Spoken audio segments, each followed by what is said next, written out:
Hi! Today, I'll be giving you a quick tour to our actual turnover finish for two-bedroom. Now, showing your kitchen area. In your kitchen area, as you can see, it comes with a granite countertop, base cabinet, overhead cabinet, your lavatory, and a provision for arranged food.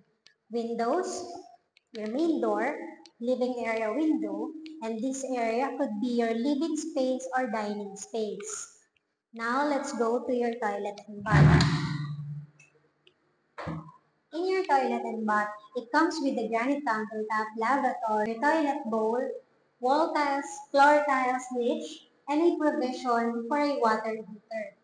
Now, let's go to your master's bedroom.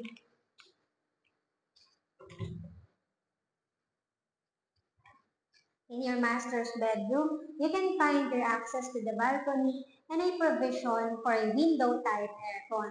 Now, let's go to your balcony.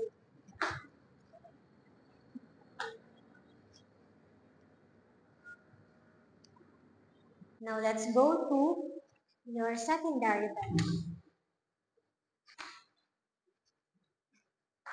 You can find your provision for window type aircon, window, and the whole area will be like this.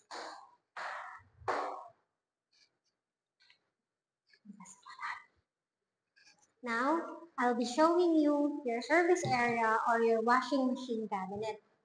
It comes with a water supply, drain, and electrical supply. Now, let's recap your two-bedroom unit. If you're interested to acquire to any DMCI Homes properties, you may reach me through my contact details posted in this video. Thank you for watching.